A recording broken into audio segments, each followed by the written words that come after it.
Okay, so last video में सबसे पहले तो हम चैप्टर 7 पढ़ रहे थे, इकोनॉमिक्स, मैक्रो इकोनॉमिक्स। इस वीडियो में आगे 3 पार्ट अभी तक बन चुके हैं। मैं बता देता हूँ पहले। अरे हाँ, तो 3 पार्ट बन चुके हैं, जिसमें या फिर मैं टॉपिक्स बता देता हूँ क्या हमने पढ़े हैं। आपको भी पता होना चाहिए, क्योंकि जब भी हम नया कुछ शुरू करते हैं तो पुराने रिवाइज करके स्टार्ट करते हैं। तो पहले तो हमने एग्रीगेट डिमांड समझा था, उसके काफ़ी सारे ग्राफ बनाए थे। और जहाँ भी मैं बोलता हूँ ग्राफ समझे थे या ग्राफ बनाए थे, ग्राफ बनाने के लिए टेबल बनाना ही है। ग्राफ में भले ये नंबर हम ना डाल रहे हो, बिना नंबर के ग्राफ बना ले रहे हो, लेकिन टेबल तो हमें बनाना। और टेबल कैसे बनाना है, एक ही टेबल है, उसी को याद करना है। वो बहुत बार हमने किया, तो अब तो याद ही होगा। तो एग्रीगेट डिमांड का हमने पढ़ा, उसका ग्राफ बनाया, कुछ केसेस समझे। एग्रीगेट सप्लाई पढ़ा। जब ADAS हो गया, उसके बाद हम फंक्शन पे आए थे। मैंने बोला था 2 फंक्शन होते हैं, कंजम्पशन फंक्शन और सेविंग फंक्शन।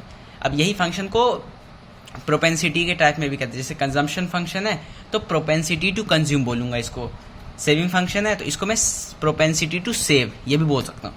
तो हमने वो पढ़ा, उसमें क्या होता है वो पढ़ा। अब उससे भी जैसे कंजम्पशन फंक्शन पढ़ा था तो इसके 2 टाइप पढ़े थे। एक तो मार्जिनल वाला पढ़ा था, एक एवरेज वाला पढ़ा था। मार्जिनल क्या था? Marginal propensity to consume, average propensity to consume. MPC APC इन दोनों के ग्राफ पढ़े थे, टेबल देखा था, और क्या क्या हो सकता है, 1 से ज़्यादा, 0 से कम, नेगेटिव जा सकता है, नहीं जा सकता, सब कुछ समझा था और अच्छे से। तो ये तो रिवाइज करना, क्योंकि इस पे मुझे लगता है ना असर्शन रीजन या फिर एक क्वेश्चन की ये 1 से ज़्यादा नहीं जा सकता है, वाई, या फिर ये हमेशा 0 ही रहेगा या 0 से बड़ा, नेगेटिव नहीं हो सकता है, वाई। तो ऐसे क्वेश्चन आ सकते हैं। इसलिए कंसेप्ट भी मैंने समझाया था और बता भी दिया था कि कभी ना भी समझ में आए तो टेबल बना लो, उसी में से दिख जाएगा। अब इस वीडियो में हम पढ़ेंगे सेविंग फंक्शन। और जैसे कंजम्पशन फंक्शन में पढ़ा था कि पहले कंजम्पशन फंक्शन होता क्या है वो समझा, और उसके दोनों टाइप समझे। तो सेविंग फंक्शन होता क्या है वो समझेंगे और दोनों टाइप समझ लेंगे। दोनों टाइप क्या, MPC था तो यहाँ पे MPS हो जाएगा, मार्जिनल प्रोपेंसिटी टू कंज्यूम, तो मार्जिनल प्रोपेंसिटी टू सेव, और average propensity to save, MPS APS, MPC APC। इतना का ही डिफरेंस। अब देखो, सबसे पहले तो फंक्शन का मतलब मैंने बता दिया। फंक्शन होता है रिलेशन, और रिलेशन किससे? तो एक चीज जो इस पूरे चैप्टर में हमारे साथ चल रहा है, वो दिखे ना दिखे, वो है इनकम। तो कंजम्पशन फंक्शन क्या था? वो कंजम्पशन का रिलेशन दिखाता था इनकम से, जिसे C इक्वल टू F(y) बोलते थे। कंजम्पशन का फंक्शन, या फिर जिसे बोल दो रिलेशन, कंजम्पशन का रिलेशन दिखाता था इनकम से। तो सेविंग फंक्शन क्या होगा? सेविंग का रिलेशन दिखाएगा इनकम से। इनकम को y से डिनोट करते हैं, तो ये इसका बन गया हमारा डिनोशन या फॉर्मूला बोल दूं। ठीक है। अब देखो, अब इसका ग्राफ कैसे बनाना है। तो क्वेश्चन में है क्या क्या, एक तो सेविंग है, तो एक तो सेविंग बनाना पड़ेगा, ये फंक्शन, और एक इनकम है। ठीक है, तो एक इनकम है और एक सेविंग है। तो ये 2 चीज़ है ना। लेकिन यहाँ पे एक चीज़ याद रखनी, यहाँ पे कंजम्पशन ही बनेगा। क्यों? क्योंकि ऐसे याद कर लो कि अगर इनकम है तो इनकम से हम कंज्यूम से, इनकम से 2 चीज़ हो सकता है। या तो मैं, देखो ऐसे समझो कि 100 रुपये कमा रहा हूँ, या तो 100 रुपये मैं खाऊंगा या बचाऊंगा, कि 100 में से 40 खा लिया और 60 बचा लिया। तो 40 मेरा हो गया खा लिया, तो कंजम्पशन, और 60 सेविंग। तो सेविंग में करने के लिए पहले तो कंजम्पशन करूंगा ना, और कंजम्पशन करने के बाद जो बच गया उसे सेव कर लूंगा, तो इसमें रहेगा। और एक बार मैं इसका दिखा देता हूँ। जब हम इसका बना रहे थे कंजम्पशन फंक्शन का, तो क्या क्या ले रहे थे टेबल में? तो सिर्फ 2 ही चीज ले रहे थे, एक तो इनकम और एक कंजम्पशन। लेकिन अब सेविंग जब बना रहे हैं तो इनकम कंजम्पशन तो रहेगा ही, सेविंग और बढ़ जाएगा। ठीक है, तो इनकम पता है 0, 100, 200, 300, 400, 500। कंजम्पशन 40 से स्टार्ट होगा और 80 बढ़ेगा, तो 80 बढ़ा के मैंने बना दिया। सेविंग क्या होगा? तो सेविंग पता है कि अगर इनकम जितना भी है और उसमें से मैंने मान लो 40 खा लिया, तो ये तो सिंपल करनी था कि अगर 40 खा लिया तो 60 ही तो बचाया मैंने। तो income minus consumption is equal to saving. ये तो सिंपल फॉर्मूला है कि इनकम माइनस कंजम्पशन सेविंग होता है। तो इसमें तो कुछ है भी नहीं। ठीक है, तो ये हो गया। अब हर में वही कर रहा हूँ, इनकम 0, कंजम्पशन 40, तो -40 हो जाएगा सेविंग। 100 इनकम है, लेकिन अभी भी कंजम्पशन 120 कर रहा हूँ, तो 100 इनकम माइनस कंजम्पशन, तो अभी भी -20 आ रहा है। तो ठीक है, ये -20 ऐसे करके मैंने सबका सेविंग निकाल दिया। अब जब कंजम्पशन निकाला था, दिखाया था, तो मैंने क्या बोला था कि ये लाइन तो हमेशा इनकम का होगा। ठीक है, अब ये लाइन किसका होगा? तो ये लाइन उसका है जिसका हम ग्राफ बना रहे हैं। ये लाइन कंजम्पशन का था, और लाइन हम किसका बनाएंगे? जिसका ग्राफ है। तो कंजम्पशन का लाइन ऐसे बन रहा था, ऐसे ही तो बन रहा था कंजम्पशन का। 0 से स्टार्ट नहीं होगा, क्योंकि 0 तो कभी कंजम्पशन होता ही नहीं है। कितना भी गरीब रहूं, थोड़ा बहुत तो खाते ही है। ये देखो, ये बन गया ना कंजम्पशन का लाइन। और ये इनकम का लाइन था। 2 लाइन हमने बनाए थे क्योंकि ग्राफ में देखो 2 चीज़ें, कंजम्पशन भी है, इनकम भी है। लिखना है कंजम्पशन है क्योंकि कंजम्पशन फंक्शन, ये कुछ थोड़ा रटना पड़ेगा, बार बार बनाओगे तो याद आ जाएगा कि यहाँ क्या लिखना और कौन कौन से लाइन ड्रॉ करने। बाकी मैं लाइन बोलूँगा तो आपको तो पता ही होगा, मैं बोलूँगा ये लो ये ग्राफ, यहाँ पे कंजम्पशन का लाइन बना के बताओ, तो आप बना दोगे सिंपल। कहीं से भी, यहाँ से ना स्टार्ट किया, हल्का ऊपर से कहीं से भी स्टार्ट कर दिया, इनकम का लाइन कंजम्पशन का होगा। ऐसे बोलूँगा इनकम का लाइन बताओ, तो इनकम का आपको पता था कि income is equal to AS, aggregate supply ही इनकम होता है, ये दोनों सिंपल होता है। तो इनकम आपको पता था, इनकम को ही 45 डिग्री लाइन भी कहते हैं। ये बार बार रिवाइज करवा रहा हूँ, रटना है, रिवाइज करना, तो ये ऐसे निकल जाएगा। तो बस ध्यान रखना है कि किस कौन कौन से लाइन बनाना है, और यहाँ पे सेविंग, डिससेविंग और ब्रेक इवन पॉइंट 3 चीज़ बताना होता है। ये मैंने बताया अभी था अच्छे से। अब यहाँ पे तो यहाँ पे भी वही हमें बताना है। तो यहाँ पे मैंने ये देखो ये बना लिया। ये नेगेटिव में क्यों लिया बताया, क्योंकि सेविंग का यहाँ पे ये लाइन सेविंग के लिए है ना, और सेविंग देखो नेगेटिव में भी तो जा रही है, मेरे को टेबल में ही दिख रहा है, तो नेगेटिव मैंने ले लिया। और स्टार्ट कहाँ से, -40 से, तो इसलिए सेविंग का जो लाइन, ये लाइन है ना, ये सेविंग का लाइन है। लेकिन इसको मैं यहाँ 0 है, इसके ऊपर पॉजिटिव है, मैं हल्का नीचे से स्टार्ट करूँगा, क्योंकि जो सेविंग है माइनस से स्टार्ट हो रहा है, तो हल्का नीचे से स्टार्ट किया, धीरे धीरे -40 था, यहाँ -20 हो गया, अब जाके आया है 0 पे, अब जाके आया है 0 पे, और अब इसके आगे ये पॉजिटिव चला जाएगा। तो ये सेविंग, ये लाइन इनकम का, ये है ब्रेक इवन पॉइंट, क्योंकि यहाँ पे 0 है, मतलब 0 है, मतलब जितना कमा रहा हूँ उतना ही खा ले रहा हूँ। Income is equal to consumption, save कुछ नहीं कर रहा है, तो इसे कहूँगा ब्रेक इवन पॉइंट। इसके आगे जो है, इसके आगे हो जाएगा सेविंग, और इससे पहले क्या था, डिस सेविंग, क्योंकि अभी तो घाटे में चल रहा हूँ ना, तो ये डिस सेविंग। आई होप समझ में आ रहा है, समझ में आना चाहिए। याद का दिक्कत हो सकता है कि यार इसमें इनकम वाली लाइन भी थी, कंजम्पशन वाली लाइन भी थी, वो तो मैंने बोला ना, जितनी बार बनाओगे वैसे। इस वीडियो के एंड में मैं एक चीज़ आपको रिकैप करा दूंगा, बस मुझे याद रहे।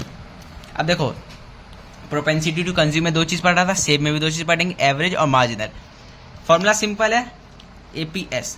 एक चीज़ तो है जो इनकम हमारे साथ साथ साथ रहेगा, ऊपर क्या डालूंगा, सेविंग। क्यों डालूंगा, क्योंकि एपीसी जब पढ़ रहे थे तो इनकम तो साथ साथ ही था, ये जब कंजम्पशन का फंक्शन था तो ऊपर कंजम्पशन डाल दिया, सेविंग का फंक्शन तो सेविंग डाल दिया। अब एमपीएस का देखो, मार्जिनल प्रोपेंसिटी टू सेव। अब जैसे ही मार्जिनल आ गया तो मैंने बोला था मार्जिनल मतलब चेंज होता है, हमें सिर्फ चेंज को देखना, और चेंज तो हाँ मैं ये बोल रहा था कि मार्जिनल है, तो मार्जिनल का मतलब बताया था कि मार्जिनल मतलब होता है चेंज। हम सिर्फ चेंज की बात करेंगे कि पहले जो था और अब जो है उसमें कितने का चेंज आया है। तो चेंज को हम ये ट्राइंगल जिसे डेल्टा बोलते हैं, डेल्टा से दिखाते हैं, और बाकी फॉर्मूला तो सेम रहेगा, नीचे इनकम ऊपर सेविंग। तो ये हो गया एमपीएस का, और ये एमपीसी का। अब ग्राफ बना लो, तो जब इसमें बनाएंगे तब तो ये सिंपल ग्राफ ही बनेगा, मतलब टेबल सिंपल बनेगा और ग्राफ भी सिंपल। ग्राफ तो जो बनेगा मैं दिखा देता हूँ, बाकी टेबल सिंपल बनेगा और ग्राफ भी सिंपल ही बोल सकते हो। ये बनाऊंगा तो इसमें टेबल में ऐड करना पड़ेगा, क्योंकि इसमें चेंज है ना, तो चेंज के लिए तो मेरे को टेबल में पहले ये दिखाना पड़ेगा कि भाई पहले ये था और अब ये हो गया है, तो अब क्या हुआ है उसके लिए भी अलग से लाइन बनाना पड़ेगा। पहले देखो एपीएस का दिखाता हूँ। फॉर्मूला में 2-3 चीज है ना, अगर मैं बोलूँ एपीएस का ग्राफ बनाओ तो पहले एपीएस का फॉर्मूला अगर याद है तो अच्छी बात है, नहीं याद है तो फॉर्मूला लिख लो। फॉर्मूला लिखने के बाद अपने आप समझ में आ जाएगा कि ग्राफ में ये टेबल में क्या क्या बनाना है। ग्राफ में टेबल में क्या क्या दिख रहा है, सॉरी फॉर्मूला में क्या क्या दिख रहा है, इनकम, एपीएस और सेविंग। तो यही 3 चीज बताऊं। सबसे पहले इनकम मैंने लिख दिया 0, 100, 200, 300, 400। सेविंग मेरे को पता ही है कि जब कंजम्पशन में 40 से स्टार्ट करता तो वहां पे -40 रहेगा सेविंग। अगर सेविंग ऐसे याद रहता है तो ठीक है, नहीं तो यहाँ पे ना एक और लाइन आप सी का बना सकते हो। अगर आपको सेविंग याद नहीं रहता तो सी का तो हमने याद किया ना, 40 से शुरू करेंगे और 40 के बाद 120, 200, 280, 360। अगर ये लाइन बना लोगे तो अब तो सेविंग याद नहीं भी रहेगा तो माइनस कर करके निकाल लोगे, ऐसे कर लो। और अगर सेविंग याद ही रहता तो कंजम्पशन मत बनाओ, क्योंकि कंजम्पशन की हमें यहाँ जरूरत नहीं है, लेकिन अगर याद नहीं रहता तो पहले कंजम्पशन बना लो और फिर सेविंग निकाल लेना। अब इनकम आ गया, सेविंग आ गया, एपीएस का फॉर्मूला लगा दो, APS is equal to saving upon income. हर जगह ये करना है, पहले लाइन है सेविंग अपॉन इनकम। अब सेविंग कितना है -40, ऊपर रख लो -40। इनकम क्या है 0, तो अगर नीचे 0 आ गया तब तो ये इन्फिनिटी हो जाता है, तो इसको नील कर दो, मतलब लाइन डैश कर दो, हटा दो, वही मैंने पहले किया था।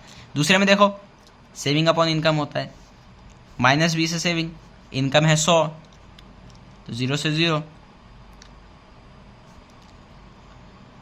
-1/5 आया यहाँ पे। अगर ये देखो 0, 0, 1, 5, तो -1/5 हुआ ना, ये करोगे तो 0.2 आएगा। इतना तो आई समझ में आता है, -0.2, -0.2, शाबाश। अब देखो, अब यहाँ पे क्या हो गया, इनकम 200 है, सेविंग 0 है, तो सेविंग अपॉन इनकम सेविंग तो 0 है तो 0 डाल दिया, इनकम 200 200, नीचे 0 नहीं चलेगा, ऊपर तो चल सकता है, तो ये हो जाएगा 0, और इसी को कहेंगे break even point, break even point BEP, और इसके आगे ये पॉजिटिव चला जाएगा तो इसे कह सकते हैं सेविंग, इसे मैं कह सकता हूँ डिस सेविंग।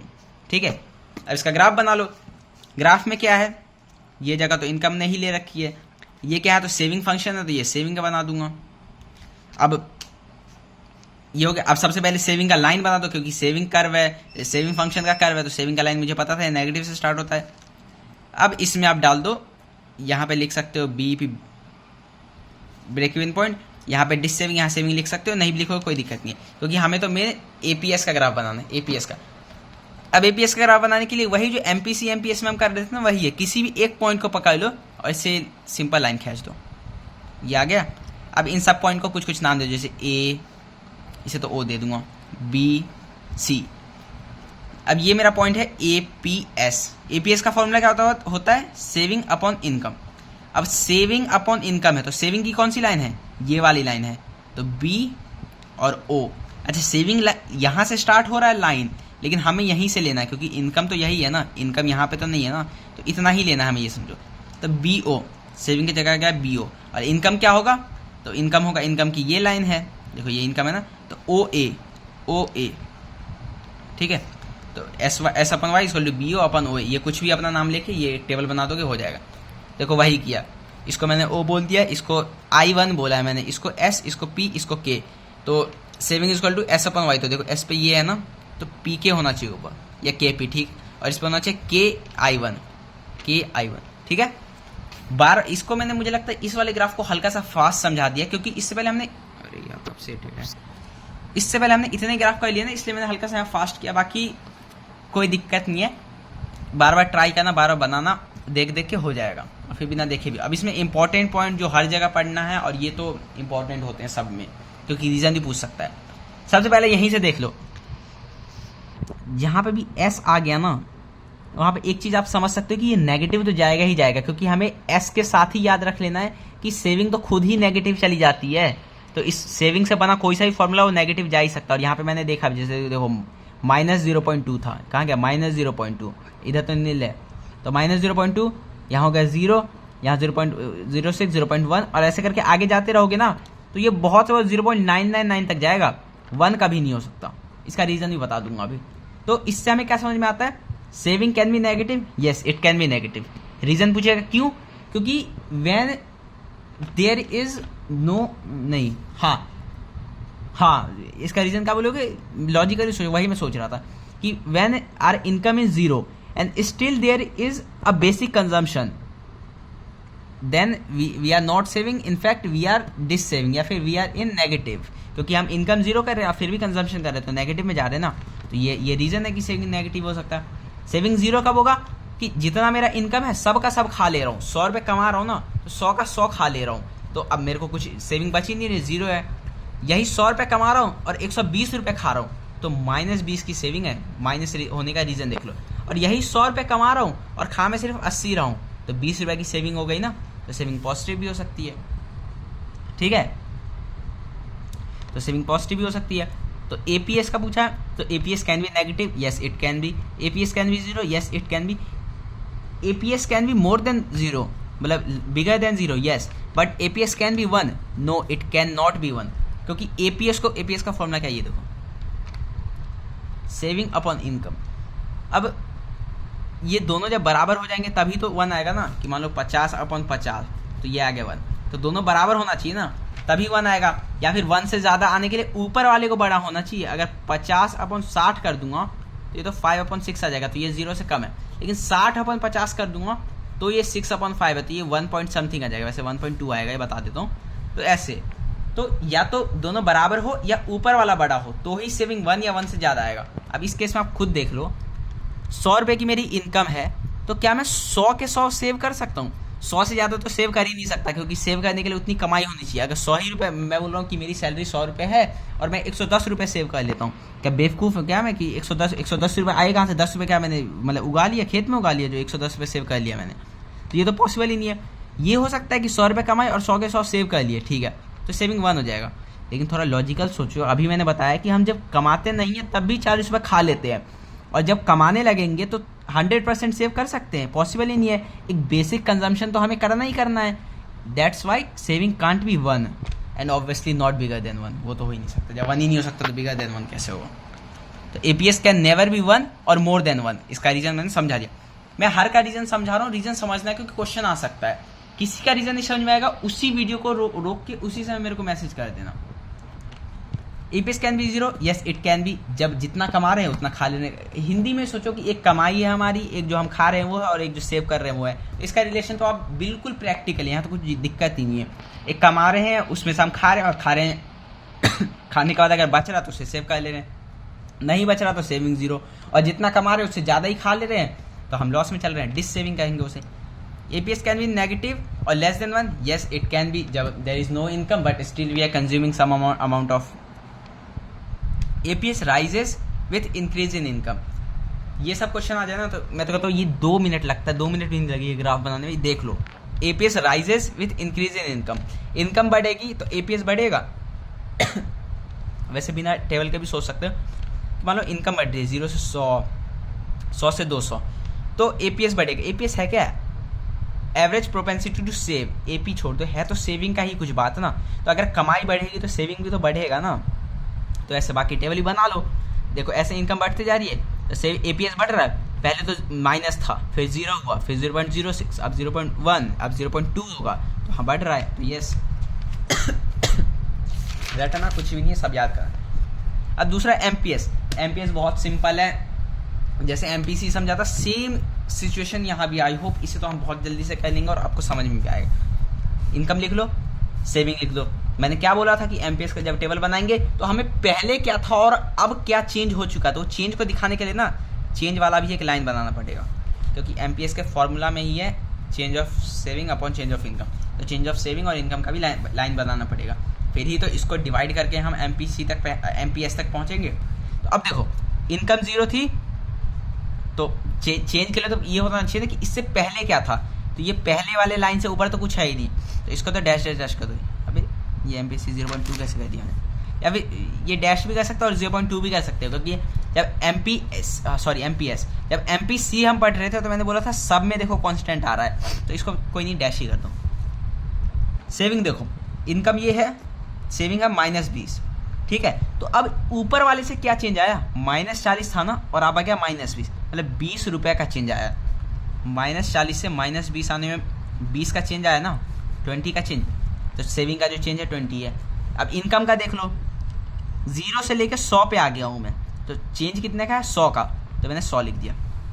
ये लाइन डन है। अब तीसरे लाइन पे आओ, पहले चेंज ऑफ सेविंग देख लेते हैं। यहाँ पे -20 था ना, अब 0 हो गया, तो फिर 20 का चेंज आया। माइनस स्केल देखो, ये 0, ये -20, ये 20। यहाँ 0 पे पहले मैं -20 था, अब आ गया हूँ 0 पे, तो 20 का ही तो चेंज आया ना, तो 20 का चेंज आ गया सेविंग में। अब इनकम का देख लेते हैं। इनकम था 100, अब हो गया है 200, तो 100 का फिर से चेंज आया, तो फिर से 100 लिख दिया। ऐसे ही सब में देखोगे ना तो ये चेंज जो है ना कांस्टेंट रहेगा, और इसी को जब डिवाइड कर दूंगा तो ये भी कांस्टेंट आएगा, क्योंकि change of saving upon change of income 20/100, 20/100, 20/100, 20/100, तो 0.2 ही आएगा। अब इसके लाइन में इसमें है क्या, यहाँ तक तो सेम ही है ना ये बात, जो हमने यहाँ पीछे बनाया।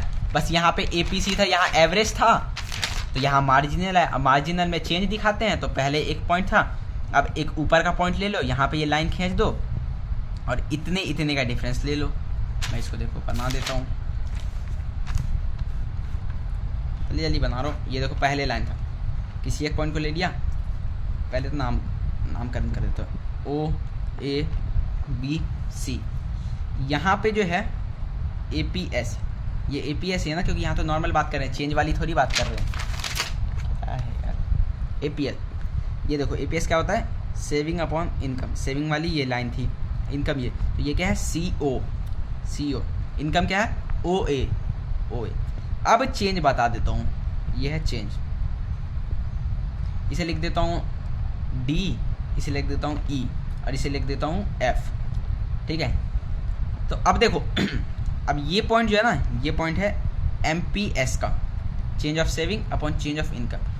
पिछले में भी मैंने बताया था कि अब इस पॉइंट को सेविंग यहाँ है, तो सेविंग का ये लाइन मत समझ लेना और EO मत लिख देना, ये नहीं लिखना, हमें ये ट्रायंगल को याद रखना, डब्बे को। चेंज का बस देखना, चेंज कितना, पहले था सी अब है ई, तो इतना ही तो चेंज आया, इसी लाइन का तो चेंज आया ना, तो कितना है सी ई, इतने का चेंज आया बस, तो सी ई। और इनकम में भी वही चीज, इतने का ही चेंज आया, ये तो पहले से ही था, चेंज बस देखना है, ए डी ए डी। ये हो गया एमपीसी, बस ग्राफ कंप्लीट। देखो यही चीज यहाँ भी किया है।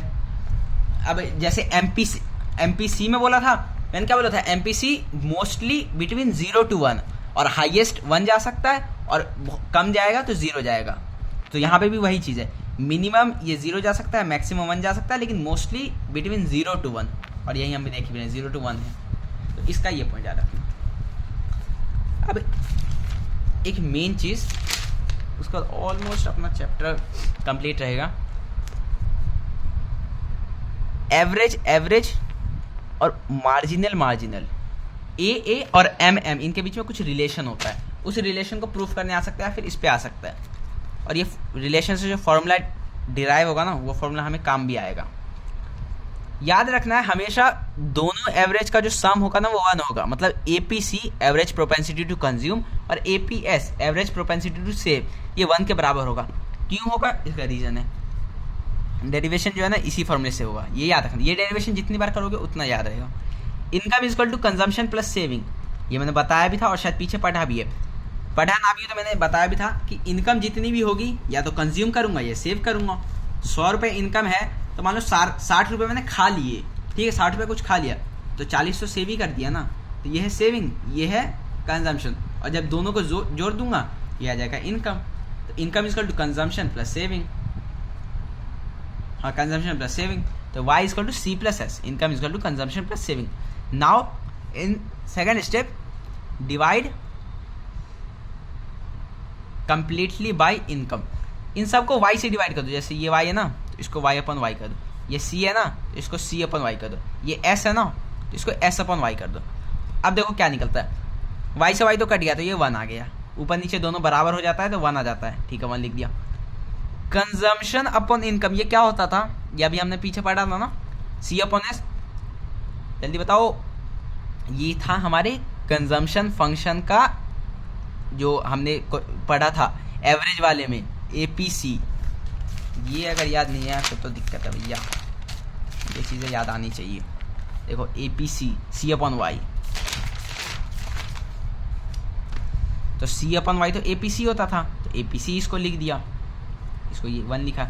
एस अपॉन वाई, सी के जगह एस ही तो आया तो ये एपीसी था तो ये एपीएस हो जाएगा, एपीएस हो गया, 1 is equal to APC plus APS. I hope derivation भी समझ में आया होगा। अब रिलेशन बिटवीन एमपीसी एमपीएस, एक बार आप देखो तो मैं 1 मिनट रुक रहा हूँ, आप देखो है सेम, तो सेम डेरिवेशन ही है। आई होप देख के समझ में आएगा होगा, नहीं आया तो फिर से बता देता हूँ। एमपीसी एमपीएस, मार्जिनल को देखो, दोनों मार्जिनल मिलकर 1 बनते हैं। क्यों, जब यहाँ पे एवरेज पढ़ रहा था तो y इक्वल टू सीपीएस लिया, मार्जिनल मतलब चेंज वाली बात पढ़ते हैं तो यहाँ पे हम चेंज ले लेंगे। Change of income equal to change of consumption plus change in saving.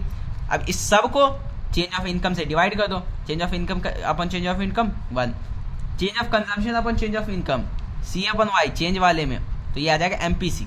Change of saving upon change of income S upon Y, लेकिन चेंज वाले में तो MPS 1 is equal to MPC plus MPS and derive. ये derivation याद रखना है, formula भी याद रखना है। अब इस पूरे चैप्टर से अगर कुछ न्यूमेरिकल आएगा तो मेरे उम्मीद में इससे आ सकता है। मैंने जो कंजम्पशन फंक्शन का जो फॉर्मूला बताया और सेविंग फंक्शन का जो फॉर्मूला बताया, ये तो बच्चों वाला फॉर्मूला था, इसका काम है ही नहीं।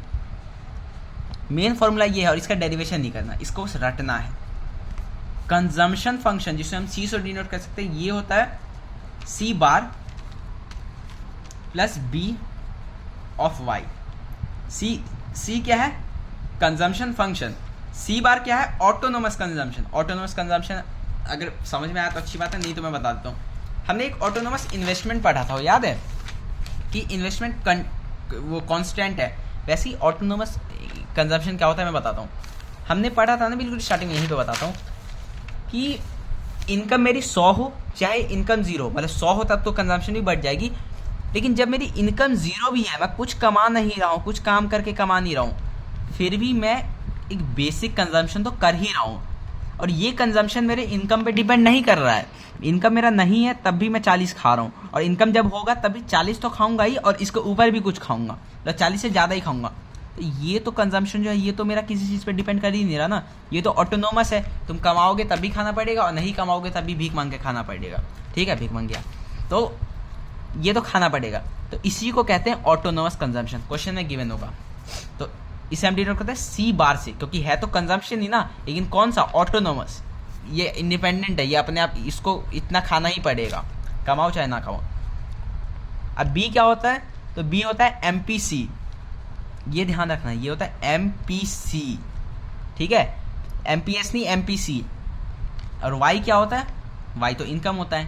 तो मान लो कंजम्पशन निकालना है, ऑटोनोमस कंजम्पशन आपको 40 दिया है, एमपीसी का वैल्यू आपको दिया है 0.8, ठीक है, और इनकम दिया है 4000, ठीक है। तो आप इसको सॉल्व करके आप कंजम्पशन निकाल लोगे ना, तो ऐसी वाली बात है। ये है कंजम्पशन फंक्शन का फॉर्मूला। वैसे ही सेविंग फंक्शन का क्या होगा, तो सी की जगह एस आ जाएगा, एस डिनोट सेविंग फंक्शन।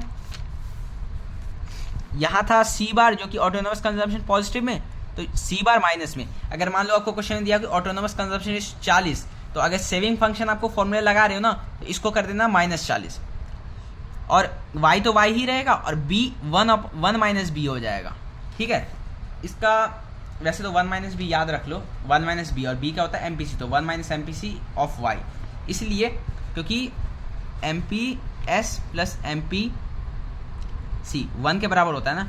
तो जब हम कंजम्पशन फंक्शन पढ़ रहे थे तो हमने यहाँ पे b यूज़ किया जो कि एमपीसी होता है। तो जब हम सेविंग फंक्शन यूज़ कर रहे हैं ना, तो हमें एमपीएस यूज़ करना है। तो एमपीएस को 1 माइनस एमपीसी भी तो बोल सकते हैं, है ना। इसको मैं इधर ले गया, इसको इस तरफ ले गया, तो 1 माइनस एमपीसी, और एमपीसी को बी से डिनोट करते हैं, तो 1 minus B, 1 minus B equal to MPS. तो यहाँ लिखा ना 1 माइनस बी, तो 1 माइनस बी को ना एक सिंगल टर्म में लिखना चाहो तो एमपीएस भी लिख सकते हो। यहाँ से एक चीज़ मैंने आपको बता दिया, इसलिए मैंने वो डेरिवेशन पहले बताया था कि MPC plus MPS equal to 1। जब कंजम्पशन फंक्शन पढ़ रहे थे तो हम इसको यूज़ कर रहे हैं, सेविंग फंक्शन पढ़ रहे हैं तो इसको यूज़ करेंगे, लेकिन एमपीएस 1 माइनस एमपीसी लिखा जा सकता है, और एमपीसी को डिनोट करते हैं बी से, तो 1 माइनस बी, ठीक है। तो 1 माइनस बी ही याद रखना। ये काम कब आएगा पता है, जब आपको लगाना है सेविंग फंक्शन, लेकिन दिया क्या है, दिया है क्वेश्चन में एमपीसी, ठीक है। तो एमपीसी दिया है तो वो यहाँ पे 1 माइनस एमपीसी कर दोगे, या फिर एमपीएस भी दिया ना तो 1 से माइनस करके आप निकाल दोगे। एमपीएस दिया है तो 1 में से एमपीएस माइनस करोगे तो एमपीसी आ जाएगा। ये जब दिया होगा ना क्वेश्चन, तो आपस में ये वैल्यू पुट करोगे तो क्या निकालना है और क्या गिवन, तो लेफ्ट राइट करके निकल जाएगा। तो ये था एक लास्ट टॉपिक, आई होप समझ में आया, क्योंकि ये दो फॉर्मूला है, ये दो फॉर्मूला से क्वेश्चन आएंगे। और ये क्वेश्चन मैं अब देखो वहाँ था मैं, तो वहाँ पे मेरा लैपटॉप था तो लैपटॉप में क्वेश्चन निकाल लेते हैं, यहाँ पे है नहीं, लेकिन क्वेश्चन का एक वीडियो बनाऊंगा। 4th चैप्टर में मैंने गलती कर दी कि मैंने तीनों फॉर्मूला पढ़ाने के साथ साथ उनके क्वेश्चन तो करवाए, लेकिन एक सेपरेट वीडियो मेरे को बनाना चाहिए था जिसमें सिर्फ क्वेश्चन कराऊंगा। वो वीडियो मैं बनाऊंगा, लेकिन इसमें मैं सोच रहा हूँ वो सेपरेट वीडियो बनाऊँ। अब ये चैप्टर का लास्ट टॉपिक है, एक दो और टॉपिक हैं चैप्टर में, लेकिन वो मुझे लगा कि बहुत इंपॉर्टेंट नहीं है, इसलिए ये हम लास्ट टॉपिक मान रहे हैं। इसके बाद क्वेश्चन चैप्टर के कुछ क्वेश्चंस करने हैं, कहीं भी क्वेश्चन मिले, और कोई क्वेश्चन ना आए तो पहले तो खुद से ही आइडेंटिफाई करना कि ये वो टॉपिक का क्वेश्चन है जो हमने पढ़ा हुआ है लेकिन हमसे आ नहीं रहा है, तो वो दिक्कत वाली बात है, तो उसको समझना है या फिर पूछना है। और अगर क्वेश्चन ऐसा लगा कि यार ये टॉपिक तो पढ़ा ही नहीं है, तो वो क्वेश्चन मेरे को भेजना, मैं बताऊंगा। अगर मेरे को लगे क्वेश्चन इंपॉर्टेंट है तो मैं क्वेश्चन समझाऊंगा टॉपिक समझाने के साथ, कि देखो ये क्वेश्चन इस टॉपिक का था और ये टॉपिक मैंने छोड़ दिया था लेकिन अब समझा देता हूँ, तो ऐसे। अब ये लास्ट टॉपिक है, थ्योरी है, इसलिए मैंने फ्रॉम बुक लिखा है। इन्वेस्टमेंट दो तरीके के होते हैं, एक इंड्यूस और एक ऑटोनोमस। इंड्यूस क्या होता है, इंड्यूस मतलब खुद को इस चीज़ में इंड्यूस करो, मतलब खुद को इस चीज़ में घुसाओ, डालो इस चीज़ में, और ऑटोनोमस मतलब अपने मर्जी का मालिक। Autonomous consumption refers to that amount of consumption, that amount of investment ना, autonomous investment refers to that amount of investment which is not dependent on income और एनीथिंग, और इनकम ही बोलो बेसिकली, क्योंकि ये एक ऐसा इन्वेस्टमेंट है जो हमें करना ही करना है। अब मैंने फैक्ट्री बैठाई, फैक्ट्री में मेरा इलेक्ट्रिसिटी है, फैक्ट्री में ज़मीन है, ज़मीन मैंने किसी से रेंट पे लिया था, तो अब बताओ उस फैक्ट्री में प्रोडक्शन कर रहा हूँ या नहीं कर रहा हूँ, मेरे को बिजली का बिल तो भरना पड़ेगा ना, मेरे को रेंट तो देना पड़ेगा फैक्ट्री की ज़मीन का। मैं ये तो नहीं कह सकता कि यार इस महीने मेरा प्रोडक्शन अच्छा नहीं हुआ है, मेरा माल बिका नहीं है, तो यार मैं बिजली का बिल नहीं दूंगा या फिर मैं तुझे रेंट नहीं दूंगा। वो तो मेरे को देना ही पड़ेगा हर समय, इनकम करूँ या ना करूँ। तो ये तो इन्वेस्टमेंट जो किया है मैंने, तो इन्वेस्टमेंट का पैसा तो देना पड़ेगा। तो ये ऑटोनोमस कंजम्पशन इन्वेस्टमेंट का जो ग्राफ बनता है ना, वो सीधा लाइन बोलता है, इसे ऑटोनोमस इन्वेस्टमेंट बोल सकते हैं। ठीक है, सीधा लाइन किस लिए? क्योंकि ये कांस्टेंट है, ये किसी चीज़ पर डिपेंड नहीं करता, इतना तुम्हें देना ही पड़ेगा, चाहे इनकम बढ़े चाहे इनकम कम हो। लेकिन इंड्यूस इन्वेस्टमेंट कहता है कि ये इन्वेस्टमेंट तब है कि भाई तुम कमा रहे हो तो इन्वेस्ट करो, नहीं कमा रहे हो तो मत करो। तो इसका जो ग्राफ है ना, सिंपल बढ़ता हुआ कि इनकम बढ़ रहा है तो मेरा इंड्यूस्ड इन्वेस्टमेंट भी बढ़ रहा है। ठीक है, इसका ग्राफ बुक से देख लेना और एक दो पॉइंट्स और बुक से पढ़ लेना, ज़्यादा कुछ है नहीं। तो ये हुआ यहाँ पे हमारा चैप्टर कंप्लीट।